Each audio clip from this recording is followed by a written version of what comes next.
Oui, c'est peut-être le premier petit sujet d'inquiétude, c'est que De Rouille est dans le match maintenant car il vient de réussir 2 arrêts.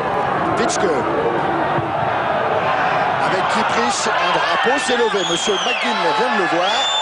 C'est Blinker là-bas qui a été signalé hors jeu. Ce McGinley qui a eu besoin du kiné de Monaco, Michel Franco, pour se faire masser avant la rencontre. Barros. Chercher Weah, est tombé sur Medgod. Colton. Kieprich. Intervention sonore pour la relance monégasque. Avec un appel de Rui Barros, il est servi et Barros, il emmène son ballon. Dribble, oh, il est repris au dernier moment. Et Van Gobel va pouvoir dégager. Là encore, que d'affolement dans cette défense du Feyenoord. Ah, si on était le dimanche après-midi dans une petite division, on dirait ils font n'importe quoi. Et ils sont tout près de faire n'importe quoi en ce moment derrière à Feyenoord.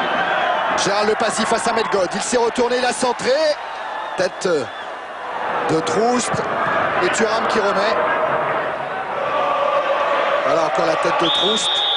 Et faute de Claude Puel. Ah, si on se fie à ce début de match, il va suffire à Sonor et à Valéry de tenir Taument et Blinker, parce que là il va falloir les surveiller ces deux-là, et je crois que Feyenoord n'aura pas beaucoup d'occasions de but, et je crois que Monaco pourra avoir ce match en main et nous offrir quelque chose de très très bon. On touche du bois. Van Gobel contré par Fofana. Physique impressionnant ce Van Gobel, et en plus il va vite. Taument de retourne devant Sonor. Oh, il est passé même devant Mendy. Oh, il est accroché par Luc Sonor. Il faut surveiller les poches de monsieur McGinley. Coupe d'Europe, tout va très vite. Non, il n'y aura pas de carton. Il y aura coup franc. Je crois qu'il n'est pas très discutable. Skolten qui a joué rapidement avec Vitschke. Frappe pied gauche, c'est vu. Oh, le ballon qui a fusé sous le ventre de Jean-Luc Ettori. Et c'est un but de Rob Vitschke après 8 minutes en première période. Eh bien, quelle faute d'inattention. Je pensais qu'il y avait que les deux ailiers à surveiller.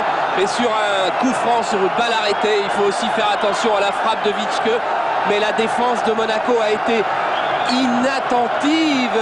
Et Jean-Luc Ettori qui est trompé par cette frappe de l'extérieur du pied qui s'en va tranquillement, qui s'en va sur la gauche, ce qui fait que d'abord lui va sur sa gauche et ensuite il faut aller sur la droite, et là l'arrêt devient difficile. Quel coup du sort, alors que Monaco ne connaissait aucun souci.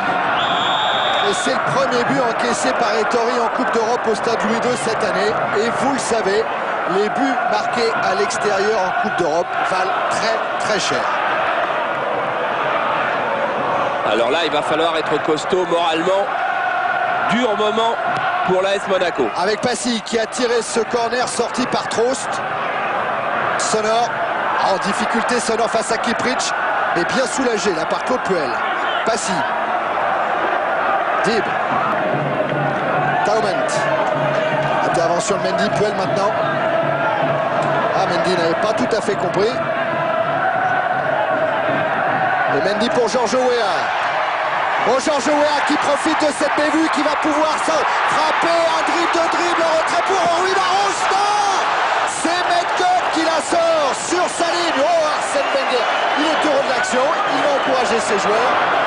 Oui, parce qu'une fois, je ne vais pas dire de plus, c'est quasiment la première, mais le dribble de Weah a embarqué les défenseurs. Alors la balle donnée à Barros, elle est parfaite. Il faudrait simplement que Barros ne tire pas au milieu du but, car c'est justement là que campait Medgod. Allez, le corner pour Monaco, rentrant de Rouille au premier poteau, il a été devancé. Le ballon n'est pas sorti.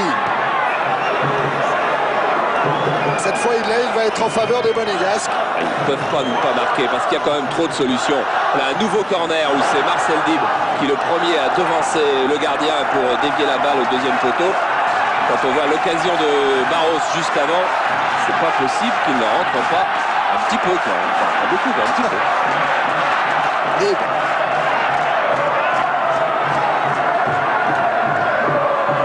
Dib toujours qui tente la frappe de loin avec un rebond.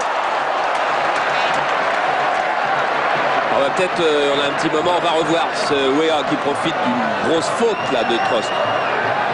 Contrôle pied droit, il va feinter la frappe, tout le monde attend la frappe, alors hop, crochet intérieur, il n'y a plus de défenseur, ça n'a pas l'air très ouvert. Il revient, Barros est seul, il va marquer. Et non, Medgod est là, il aurait fallu que Barros frappe plus fort, comme s'il y avait encore un gardien. Mais pour lui, il n'y avait plus de gardien, mais il y avait Medgod. C'est son expérience. 34 ans. Vous avez suivi le sujet de Didier tout à l'heure, Barros ne va pas parler pendant 2 jours. Mais voilà le Portugais qui parvient bon à centrer bien là. Van Gommel qui a sorti, frappe de loin, but. C'est un but de Patrick Valéry qui vient d'égaliser pour l'AS Monaco. Ah, quel joli but, mais quelle récompense aussi pour ce que faisait l'AS Monaco depuis le début. Lui, Jean-Luc Ettori n'a pas le sourire car il savait qu'il ne fallait pas prendre de but. Mais tout de même, regardez cette volée. Volée du pied complètement tendu. Et le rebond avec un tout petit peu d'effet. C'est juste au-dessus de la main de De Rooij. Mais quelle belle frappe. Regardez, centre de Barros. Là, c'est Van Gommel qui fait une relance assez approximative comme il a fait depuis le début. Et volée de Valéry qui tente sa chance. Quel joli but. C'est peut-être le déclic. Avec Monaco qui repart, Georges Weah qui contourne Witsche et relayé par Marcel Dib, au centre de Dib et De Rooij a accompagné ce ballon jusqu'au bout. Il y a des brèches, ils ont beau jouer très repliés en défense, avec un système de jeu très spécial puisqu'ils abandonnent le milieu de terrain. Il y a des brèches, beaucoup de brèches dans cette équipe. Et même sur cette action, De Rooij n'est pas en danger, il ne donne pas une folle impression de sécurité. Allez, Fofana face à Van Gommel. Et face à Scholten. 2 défenseurs sur Youssouf Fofana, en retrait sur Sonor. Puel. Et ça repart par le centre avec Thuram. Puel.